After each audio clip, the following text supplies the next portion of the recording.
So when I would hear from the words, oye, come on, let's go, I always got excited because I knew it was going to be an adventure. And so I was sitting, usually during this time, in my mom's room. And she slept a lot back then because she was separated from my dad.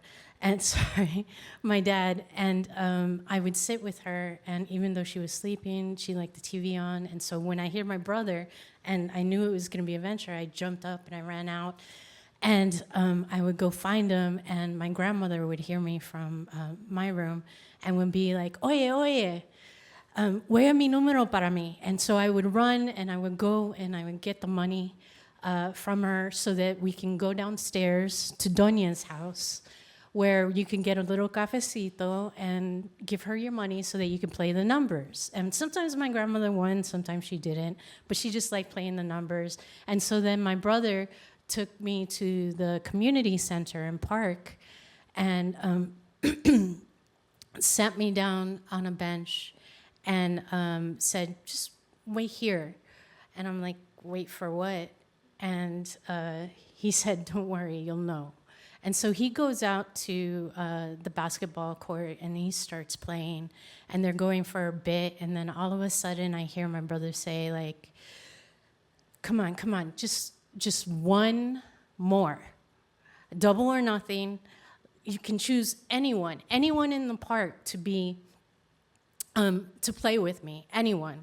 Just double or nothing. And the guy looks at me and is like, well, show me the money. And so my brother takes out some money and he throws it in the hat, and the guy turns to him and says, okay, I can choose anyone in this park. And so something to know is that I was only 11 years old at the time, and my brother is like 10 years older than me. And so he's looking around the park and he sees me on the bench, and he's like, her. And he comes over to me and he's like, you want to play some basketball? And I kind of look over to my brother, and he turns his back, kind of ignoring me, and I'm like, I think I know what this is about. And so the guy says, no, come on, it'll be fast, it'll be fun, don't worry about it. And so finally I nod and I get up and I follow him. I don't say much, but what this guy doesn't know is that back at my apartment complex is a broken down basketball court that I would go and play every day with people my age, people my brother's age, and I was really good. And I had this one spot at the free throw line that I could just sit at and I would never miss. I could easily hit 8 out of 10.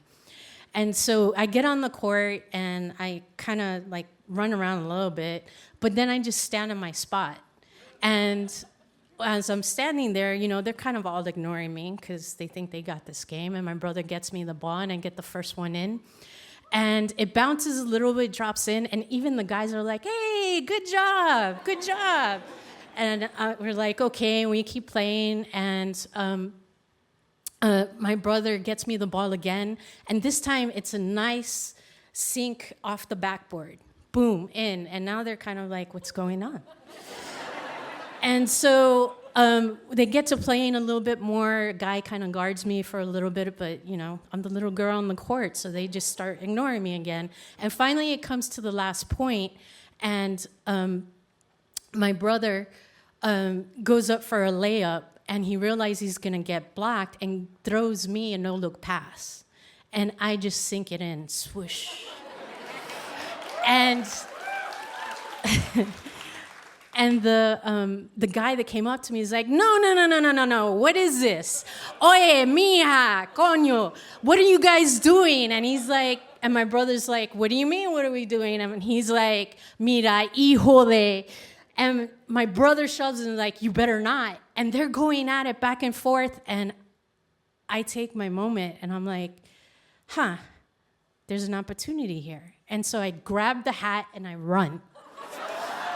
And my brother is right behind me and he's going, go, let's go. And we jump the fence, and he goes, and we know each other so well that he goes one way and I go the other, and we disappear. And they don't know what happened by now. And so I get back to my apartment, and my brother is there, and I hand him the hat, and he's like, "You all right?" And I nod, "I'm okay, yeah." And he counts the money, and he gives me a 20. He's like, "Shh, don't tell Mom."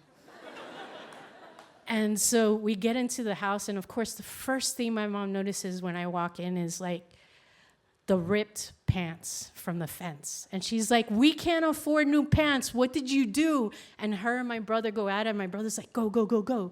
And so I go back, and I go in and change. And they're going back and forth. And when I come back out, I catch some of their conversation. And my brother's saying, Ma, don't worry. She's really good. Don't worry. But this money, it's for the light bill. And they realize that I'm standing there. My brother's like, "Oh, it's my turn," and he goes back. And so I take the 20 that I have in my pocket, and I walk up to my mom and says, "Mom, this is for the light bill." And my mom's like, No, you keep it. And I nod, and my mom, as she usually did, gets up and is like, "You know what? I'm tired. I'm going to go lie down." And when she goes to lie down, I get like this idea in my head, and I run downstairs to where I know there's a flower woman on the corner, and I buy a small bouquet of flowers for my mom, and I bring them back up, and I go into her room where she's lying down sleeping, and I say, Mom, look, I got you some flowers." And she turns and says, "But we needed milk and bread." And so I stand there, and I'm like, "Okay, we need milk and bread." And so I go back out, and I put the flowers in a vase, and I put them on the dining room table, and I make it all look nice. And I go to the bodega that I know where I'm allowed to go and get milk and bread. And I come back, and as soon as I walk in, my mom's now at the dining room table, and she's like, "Where'd you go?" And I was like, "To get milk and bread." And I start putting it away, and my mom says, "Nana, come here." And she takes my hand and squeezes it and says, "Thank you for the flowers. They're really beautiful." And that's when I noticed that my mom's crying. And then that's also when I noticed that there's this song that she played on repeat a lot since my dad wasn't around. And it was called "You Don't Bring Me Flowers Anymore." And in that moment, I realized that my mom wished my dad had given her the flowers. So I sat there for a minute, and for me, I would keep bringing her flowers, hoping that one day I was enough to get her to stop crying, so that she could smile and not sleep so much anymore. Thank you.